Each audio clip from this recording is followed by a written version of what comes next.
antropoceno es que las modificaciones de la Tierra ya no están dadas por las eras geológicas, el movimiento de placas tectónicas, sino que lo que modifica la Tierra es la actividad humana sobre la Tierra. Básicamente lo que quiere decir esto es que en 1000 años más, cuando los arqueólogos empiecen a buscar qué es lo que estaba pasando en este planeta, lo que se van a encontrar son capas de plástico, hormigón y isótopos de restos de las bombas nucleares que se lanzaron en la década del 40 y el 50. Básicamente eso es lo que quiere decir.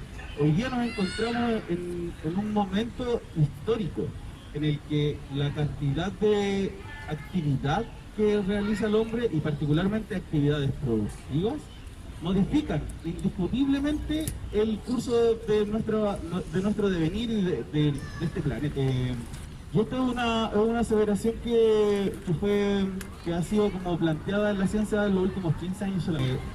Esa es como la situación mundial, pero la situación en Chile también es bastante, a lo menos, particular.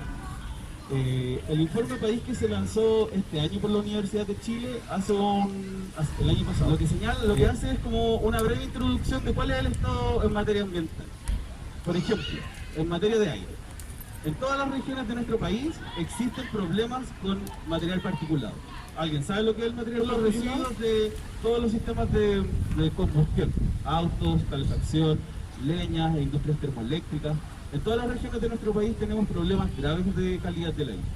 Problemas graves que no han sido solucionados ni por la fiscalización del Estado, ni por la actividad de los... El otro estado de situación es la situación de la que a mí concierne, es la situación más crítica. Chile está dentro de los 10 países que tiene el riesgo más alto de vivir una alta escasez hídrica.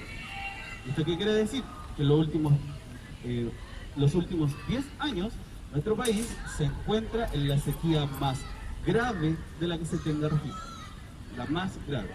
Y esto no es un problema del norte o del norte chico, es un problema de disponibilidad de agua de la zona centro-sur, donde está concentrada como el 70% de la población de nuestro país. Y además que esto también se genera por... no es un problema, o sea, es un problema de que tenemos menos agua, pero además las aguas cómo se utilizan las aguas están entregadas por un sistema a privado. ¿Ustedes sabían, por ejemplo, que la minera Anglo American, que es la que está donde nace el río Mapocho, consume la misma cantidad de agua por día que Iquique y La Serena juntas? Y esa es una minera de las que tenemos en la región. La misma situación se repite como en relación a los suelos o los bosques nativos. En Chile, en las últimas décadas, el promedio anual de bosque nativo deforestado son 70.000 hectáreas por año.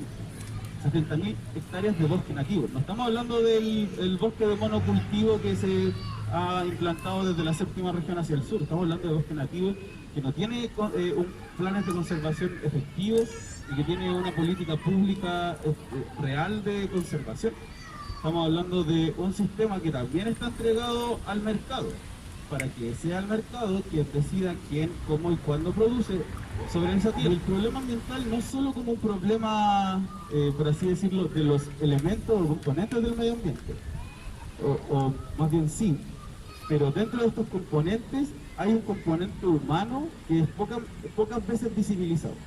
El Instituto Nacional de Derechos Humanos ha catastrado 116 conflictos socioambientales en nuestro país. Y para que sean catastrados tienen que tener un alto nivel de conflictividad. Entonces hay un montón de conflictos socioambientales que no son visibilizados en el quehacer diario de nuestra sociedad. Y estos se relacionan particularmente con las instancias de participación. Lo que yo estaba escuchando, por ejemplo, de la charla anterior, es que pocas personas sabemos la existencia de los consejos de la sociedad civil en todos los organismos de la administración del Estado. Tenemos pocas instancias de participación. Nos preguntan bastante poco qué es lo que va a pasar en nuestros territorios. Y en verdad no es vinculante esa participación, no es relevante lo que las personas decidan de lo que va a pasar en sus territorios para definir qué es lo que está pasando en sus territorios. Esta primera etapa, antes de poder como comunicar qué es lo que contiene la Constitución chilena en materia ambiental, o cuál es la Constitución que estamos imaginando, tenemos que situarnos en un momento en el cual podamos proyectar cuál es el tipo de país que queremos, cuál es el tipo de Estado que queremos, en qué tipo de sociedad queremos vivir. Y sobre eso empezar a poder tomar ciertas decisiones y tener ciertas reflexiones. Ahora lo voy a dejar con ese día para la segunda parte. Lo primero es que uno de esos errores que a veces uno comete es dar por sentado que todos sabemos qué es una constitución. ¿Ustedes están familiarizados? ¿Hay alguien que quiera más o menos tener, que tenga una reflexión, un conocimiento respecto a qué es una constitución? Principios de un Estado, la Carta Magna. La aplicación de todas las leyes, de todo el sistema como orgánico, legal, o sea, organiza toda la organización legal.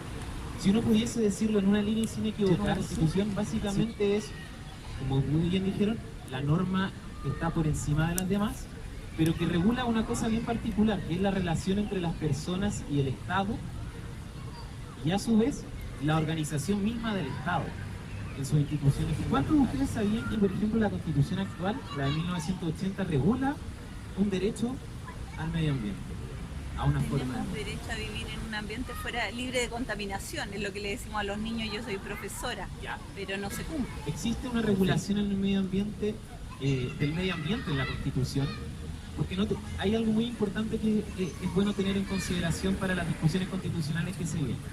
Las constituciones por lo general tienen dos partes, ¿ya? Una parte dogmática, que es la que dice cuáles son los principios del Estado y a su vez establece los derechos para las personas.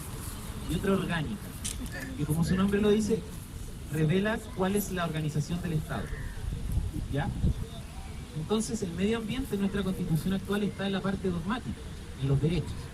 Entonces vamos a ver qué derechos tenemos hoy en día. El primero está en la garantía del artículo 19, número 8 de la Constitución, ¿ya? Y el que decía Isabel, para que vayamos nuevamente entrando en materia, regula los derechos que tenemos todas las personas en su artículo 19, ¿ya? Y en el artículo 19 y en el número 8 dice que todos tenemos derecho a un medio ambiente, o sea, la Constitución garantiza a todas las personas el derecho a vivir en un medio ambiente libre. Esto es importante, ¿en qué sentido? Que garantiza el derecho a vivir, por lo tanto, está referido a un ser humano, no es una protección al medio ambiente como tal, ¿ya? La protección al medio ambiente que otorga la Constitución está referida siempre a que haya un ser humano en esa parte. Por lo tanto, si queremos proteger una zona que está inhabitada y que no genere impactos en la vida de un ser humano, por lo menos la garantía constitucional no va a proteger eso. Y segundo, el segundo concepto importante de esta parte es el de contaminación. El tipo de daño, de lesión que la Constitución garantiza, cuyo derecho garantiza, es la contaminación. Pero no todos los, como bien sabrán ustedes, no todos los problemas ambientales que uno tiene refieren necesariamente a la contaminación. Asimismo, esta garantía del artículo 19, número 8, que garantiza dos cosas más. Primero, un deber del Estado, que es velar y tutelar por la preservación de la naturaleza. Y el segundo es permitir limitar otros derechos con el fin de proteger el medio ambiente. Digamos que el único que ha tenido desarrollo acá en Chile es el primero, o sea, garantizar el derecho a vivir en un medio ambiente libre de contaminación. Pero cuando nosotros hablábamos del medio ambiente en la Constitución, en esta primera parte, este derecho, nos referíamos al medio ambiente como una totalidad, como la globalidad del medio ambiente. Pero también están regulados en nuestra Constitución los así conocidos recursos naturales, como le dicen algunos, o los componentes del medio ambiente. Se regulan en dos artículos que son el 19 número 23, o sea, en un artículo hay dos numerales distintos, el 19 número 23 y el 19 número 24. No voy a entrar y hilar muy fino porque eso es una discusión bien particular, pero lo que refiere es que ¿qué es lo importante de la regulación en estos dos artículos? Que se regula en cierta medida la propiedad de los privados sobre los componentes. Lo que se garantiza en estos dos números de la Constitución es el derecho de la propiedad privada sobre cada uno de los elementos del medio ambiente. ¿Ya? Y eso es muy importante porque finalmente uno podría decir que el acceso que nosotros tenemos al agua, el acceso que podemos tener al suelo en alguna medida, el acceso que podemos tener a los minerales, etcétera, está definido principalmente por el régimen de propiedad. Lo que se ha asignado con eso es que, por ejemplo, el agua hoy en día, el destino que se le puede dar al agua, el uso que se le puede dar al agua, no está determinada, por así decirlo, por el Estado, sino que está otorgado a un particular. Y este particular puede hacer uso dentro de determinados esquemas del agua, porque él tiene un derecho que le garantiza básicamente eso, y ese derecho está protegido por la propiedad. Y puede entonces excluir a otras personas del acceso. Por eso uno puede decir que hoy día en Chile existe una privatización. Pero finalmente, cuando uno dice que tiene un derecho, ¿qué quiere decir? Uno quiere decir finalmente, en buen sentido, es efectivamente que tiene acceso a un determinado bien, pero lo más importante es que si se ve vulnerado, si se ve violado, si se ve perturbado de alguna manera ese derecho, el Estado tiene el deber de reponer a la situación anterior a esa perturbación. Efectivamente, nuestro derecho a vivir en un medio ambiente libre de contaminación tiene esa garantía. Y esa garantía se expresa a través de una acción judicial determinada que es muy conocida, que se llama el recurso de protección. Que tiene una serie de características que podemos discutir después, pero lo importante es que permite garantizar finalmente este derecho a vivir en un medio ambiente libre de contaminación a través de los tribunales de justicia, donde finalmente este recurso, esta acción se ve o ha tenido una expresión bastante característica en un caso bastante particular. No sé si ustedes conocen lo que ocurrió, lo que sigue ocurriendo y lo que probablemente no deje de ocurrir en un buen tiempo en la bahía de Quintero. Es un caso bastante dramático, y es dramático no tan solo por los efectos que ha generado a la población de la bahía de Quintero, Ventana y Puchuncaví, sino porque hasta el día de hoy no se sabe finalmente cuál es el contaminante que le ha generado todas estas intoxicaciones a la población. Claro, no se quiere saber. Pero a ciencia cierta, lo que sí ocurrió es que a través de una serie de iniciativas, tanto del Instituto Nacional de Derechos Humanos como de otros organismos, se llevó a cabo, se interpuso un recurso de protección para velar porque esta garantía constitucional fuera, digamos, dejara de ser vulnerada. Y finalmente lo que se constató en este caso es que una serie de organismos estatales incumplieron varios deberes. Entre ellos, por ejemplo, no haber dictado un plan regulador comunal por parte del Ministerio de Vivienda y la municipalidad, no haber destinado los servicios de salud básicos para la atención primaria de la población, no haber publicado el registro de contaminantes de cada una de las empresas que están ahí por parte del Ministerio de Medio Ambiente. Básicamente lo que debería cumplir ahí es recoger la información. Por ejemplo, en este caso era recoger y actualizar el registro de contaminantes y subirlo a una plataforma web de tal manera que fuera público. Eso es un deber que está no tan solo regulado en la ley propia del Ministerio de Medio Ambiente, sino también en diversos tratados internacionales que Chile, finalmente la decisión de la Corte viene a intentar subsanar este problema a través de volver de nuevo a la situación anterior. Sin embargo, debido a que la situación es dramática, porque como ya le adelanté, no se sabe cuál es el contaminante o cuál es aquella emanación que genera el problema de la localidad, todavía es imposible volver a un estado en que se esté cumpliendo a cabalidad la garantía de vivir en un medio ambiente libre. Para poder generar una discusión de la Constitución, primero es necesario saber qué es lo que tenemos, cuáles son las normas y también lo que muchas personas denominan como las triquiñuelas de la Constitución, como los distintos elementos. Entonces, lo que nosotros hoy día les proponemos son 5 temas, y que respecto de investigaciones que hemos realizado, hemos encontrado que las constituciones pueden tener 5 tipos de normas. Y por ende los vamos a invitar a discutir estos 5 tipos de normas que los vamos a Para poder hablar de una constitución, nosotros creemos que estos 5 temas son los deberes de las personas, los derechos de las personas, el rol del Estado, la regulación de los recursos naturales o los componentes del medio ambiente y un principio que guíe todo esto.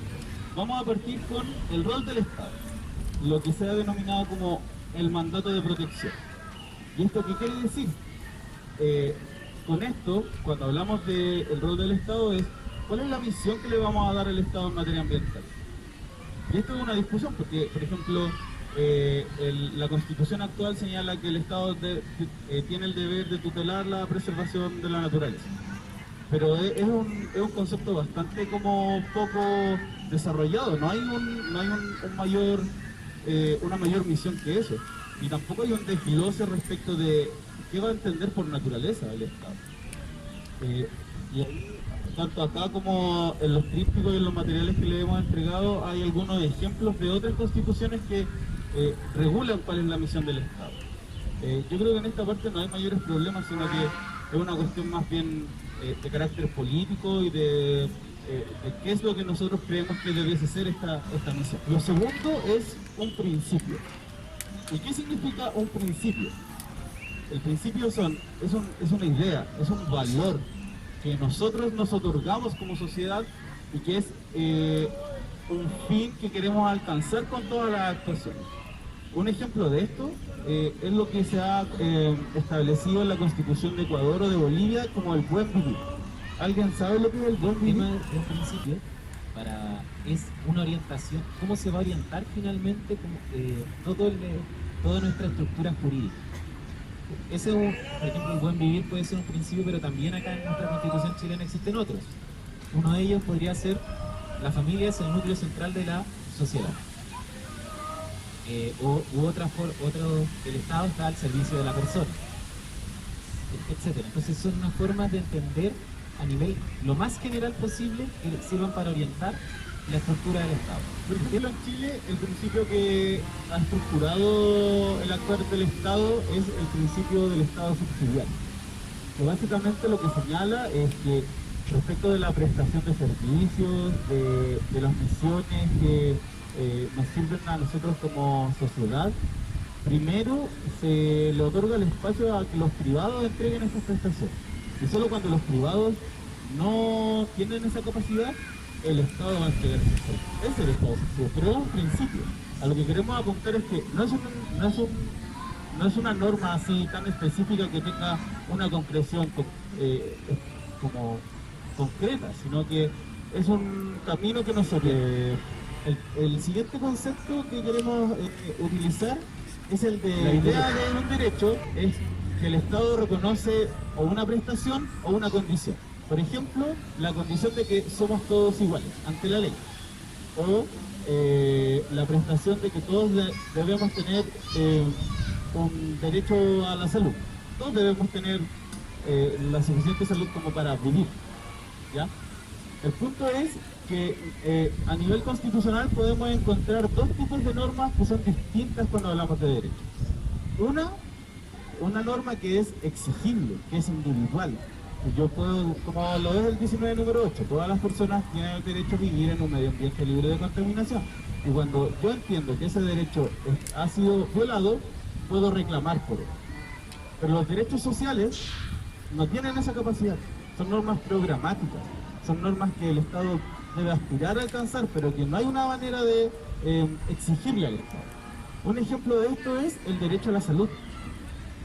Porque ustedes saben qué es lo que protege la Constitución chilena respecto a la salud.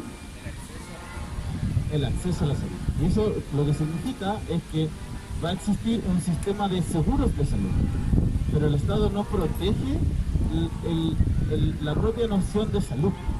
lo que protege es un sistema, otra vez, de seguros privados de salud, y cuando no opera el seguro privado, que es la ISAPRE, opera un seguro público, que es FONASA, y todos sabemos cómo termina ese sistema. Pero esa es la diferencia, como cuando hablamos de derechos tenemos que preguntarnos qué tipo de derechos queremos asegurarnos como sociedad, qué tipo de derechos estamos esperando que podamos exigir y cuáles no. El siguiente concepto es como el deber de las personas.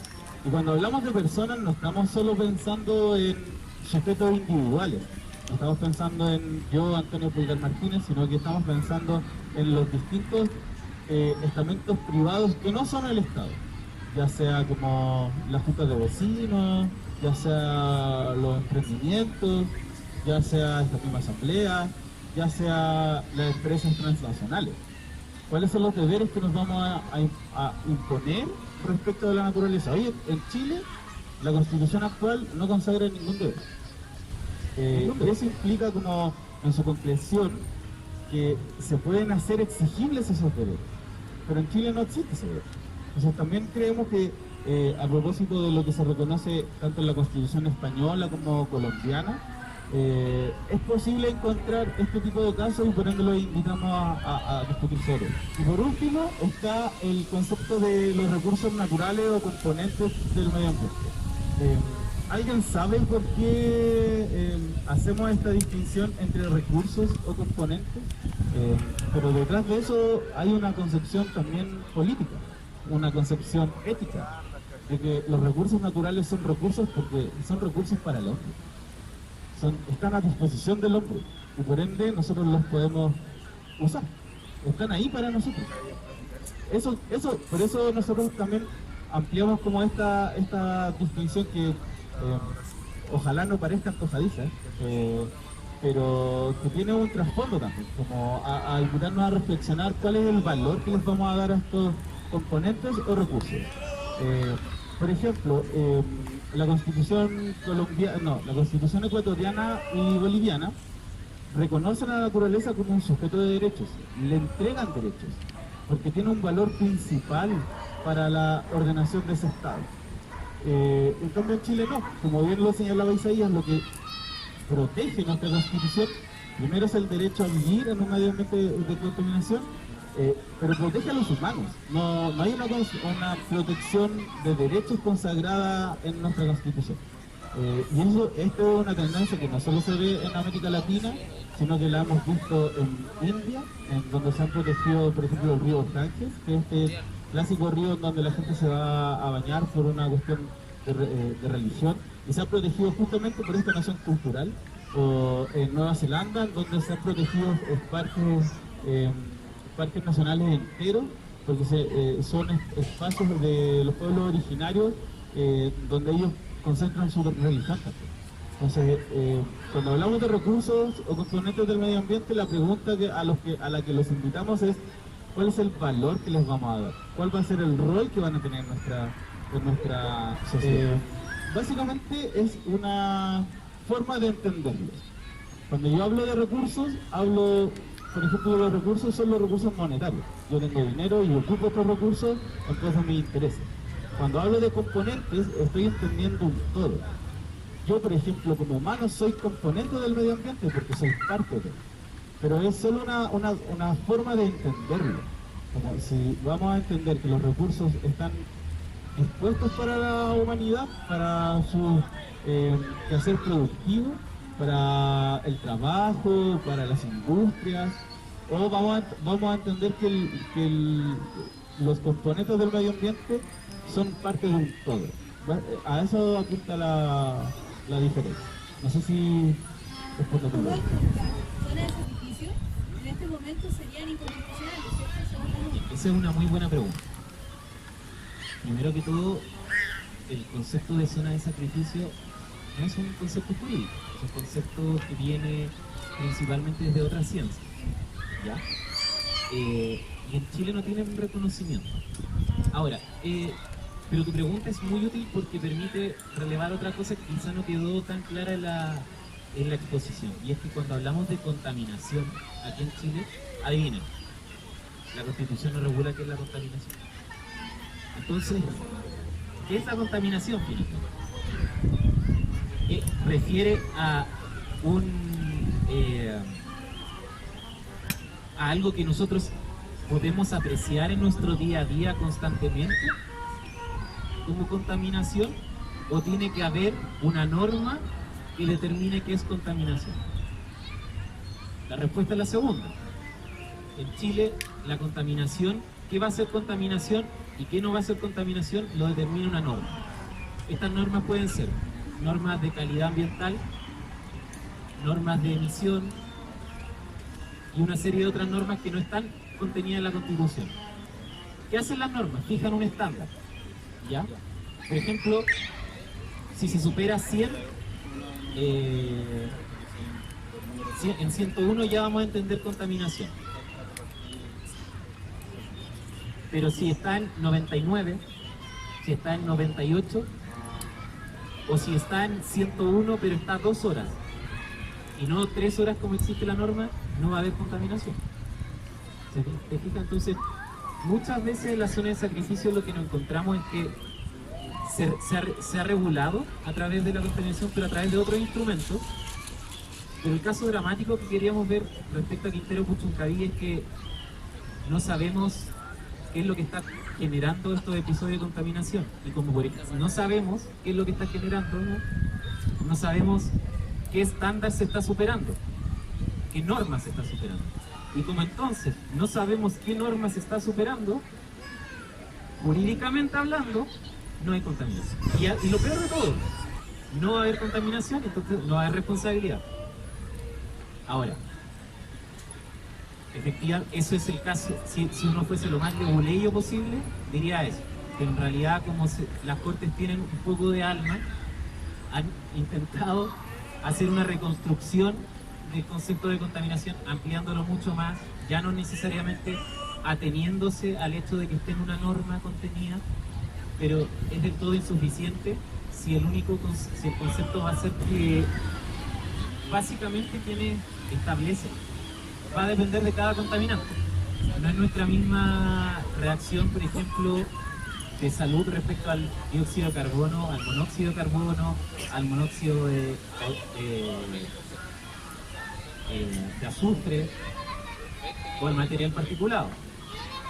Eso, por lo general, el estándar que se fija o el que se intenta seguir es el de la Organización Mundial de la Salud. Pero aquí en Chile las normas no necesariamente se apegan al 100% a lo que está establecido o a lo que sugiere la Organización Mundial de la Salud, pero eso es harina de otro costal, porque no es necesariamente la regulación constitucional, ¿ya? Sino que refiere a otros instrumentos de nuestra institucionalidad ambiental.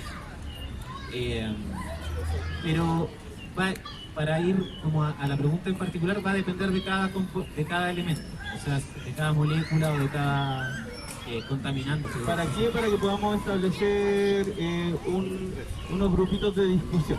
¿Ya? Cuando los grupos estén conformados, vamos a darles las instrucciones más específicas para poder desarrollar la Estoy discusión. de acuerdo que sí debería haber un principio, o sea, principios que regularan esta relación y que esos tenían que ser límites claros que se establecieran. En la segunda pregunta eran cómo podían ser estos principios, cómo se podían implementar. Y nuestro grupo estuvo de acuerdo en que tenían que ser principios feministas que tuvieran una atribución feminista, que tuviesen que ver con los pueblos originarios, que lo incluyeran, con su cosmovisión de medio ambiente, que se viera el medio ambiente como un todo y como un ente de sujeto de derecho. También que incluyera una interacción con la economía circular, con el principio del buen vivir. Lo más importante, que estableciera límites claros en la Constitución sobre el suelo, el agua, la tierra, el aire, que existan sanciones claras y que se quite la visión antropocéntrica que se tiene del medio ambiente. Respecto de la primera pregunta, podemos regular derechos como razón en el entorno natural en la Constitución. Hubo un acuerdo unánime en que sí se deben regular los derechos. La discusión se centró en cuáles son esos derechos respecto del entorno natural, ya sea en la ciudad o fuera de ella. Y hubo varias ideas en las que por ejemplo, dentro de los derechos, mejorar el tipo de construcciones, darle un fuerte énfasis en lo que es el reciclaje, construcción verde, mantener un concepto del buen vivir, respecto de la generación de energía, tener un comportamiento responsable frente a ello. ¿Ya? Entonces, y más que nada un respeto frente al entorno natural. De la pregunta, ¿qué contenido debiese tener la regulación de derechos en caso de incorporarse? Consideramos, por sobre todo, que el derecho a la vida debe estar por sobre el interés económico, donde tenemos que tener todos muy claro cuál es la información respecto a los principales temas medioambientales para así poder exigir que el mejor funcionamiento de la institucionalidad, de los tribunales ambientales y fortalecer esa institucionalidad. También mejorar la participación ciudadana en estos temas, mejorar la organización y estar interesado en estos temas que nos Bueno, la idea clave es que el Estado debe ser un garante de la protección y conservación del medio ambiente y la naturaleza, eso como base. Digamos, a cuestiones medias específicas, igual como pensar que la organización territorial debiera ser en torno a las cuencas hidrográficas. El Estado, la toma de decisiones, esté organizada a partir de una cuenca y así toda la cuenca decide en qué se ocupa el recurso fundamental que es el agua. Hablamos de que detrás de esto igual está la idea de que la naturaleza es la que sostiene la vida y de que desde ahí debemos repensar el Estado completo. O sea, cómo el Estado vuelve a cumplir con los propósitos que tenía originalmente del bien común y cómo eso está en un contexto de entender de que la naturaleza es lo que nos sostiene y no es simplemente un recurso que está ahí del cual apropiarse. Respetar al planeta como un ser vivo inteligente. También hablamos de un Estado activo frente al cambio climático. Fomento al desarrollo local comunitario autosustentable. En el fondo significa de que la economía también afecta al medio ambiente y el Estado debe garantizar un plan de desarrollo local, comunitario, autosustentable a una gestión de residuos orgánicos. Que el Estado deje de ser subsidiario y empiece a garantizar los derechos sociales. Eso es como misión del Estado, básicamente, bueno, lo de buscar un poco, o sea, no tan paternalistamente, pero sí el Estado consciente del contexto en el que estamos, de cambio climático, de necesidad de cambiar nuestra forma de funcionamiento como sociedad y que sea activo en ese rol y no simplemente que esté ahí esperando a que las cosas pasen. ¿Eso? Gracias. La pregunta sobre si es regular la situación de los elementos del medio ambiente o los recursos naturales de la Constitución. La discusión fue bastante amplia, no tuvimos ninguna diferencia de opinión, más que nada, digamos, a ciertos elementos claves que pensamos que deben ser fundamentales en esta instancia, que es cambiar el paradigma sobre la concepción de los componentes del medio ambiente, o ambientales, mejor dicho, comprender la naturaleza como los pueblos originarios, tomar un poco la idea del respeto y la pertenencia al espacio, más que la capitalización de la naturaleza. También se observa una poca regularización de parte del Estado sobre toda la huella ecológica, toda la producción que vamos definiendo a través del consumo, y partir desde la educación para cambiar nuestro sistema de vida, tener algunas problemáticas ambientales, uso indiscriminado del entorno y la naturaleza, disminuir la inequidad en el acceso al uso y administración de los elementos sobre la manera en que debiera abordarse la situación de los elementos medio ambiente en caso de regularse. Entendemos que la naturaleza debe ser comprendida como sujeto de derecho. Eso implica, como decíamos anteriormente, el cambio de paradigma acerca de cómo nos conectamos con el entorno para el caso. Regular la capitalización de los elementos de la naturaleza, fortalecer el rol, la autonomía y la utilización del espacio de las comunidades en la toma de decisión. Implica tener un rol activo de las comunidades acerca de sus territorios y potenciar la planificación del consumo de los elementos de la vida. Eso Ya era que está- todo. Al finalizar hicimos una reflexión sobre el concepto del medio ambiente, que nuevamente utilizamos o vemos al ambiente como un medio del cual nos podemos aprovechar y abusar de él. El ambiente o la madre tierra no es un medio del cual nos podemos servir, no es un instrumento que utilizamos a nuestro antojo, y esa es una concepción que este modelo nos ha impuesto y una forma de verla que bajo nuestras discusiones es errada. Y ese paradigma ese cambio tiene que partir de nosotros, de no verla como un instrumento que podamos usar, no es un medio. En la naturaleza, en nuestro hogar, es el único espacio que tenemos para sobrevivir. Y estos espacios como que dan esas instancias de reflexión, y eso acá. Nuestro grupo era de los deberes, ¿cierto? Entonces las preguntas eran, ¿debemos regular deberes de carácter general para todas las personas en la Constitución? ¿Y de qué manera debiese abordarse dicho deber en caso de regularse? Estábamos de acuerdo con que sí la Constitución debe regular deberes generales, pero hubieron como distintas matices de cómo se debe abordar esos deberes generales, porque por un lado se planteaba como que hubieran deberes generales para las personas, los individuos en la Constitución, y que el tema de los deberes de empresas o entidades jurídicas, organizaciones, cosas así, que se especifiquen mejor en las leyes. Y por otro lado se planteaba que la misma Constitución defina los deberes también de las entidades jurídicas, separados de las personas. Y bueno, ahí hablamos del tema como qué pasa hoy en día, que no existen esos deberes cuando una empresa comete crímenes ambientales y las empresas tienen personalidad jurídica. Entonces, ¿qué pasa con los directivos que no cumplen con sanciones? O sea, no se les otorgan sanciones. Entonces se planteó que se deben sancionar y debe ser de forma retroactiva.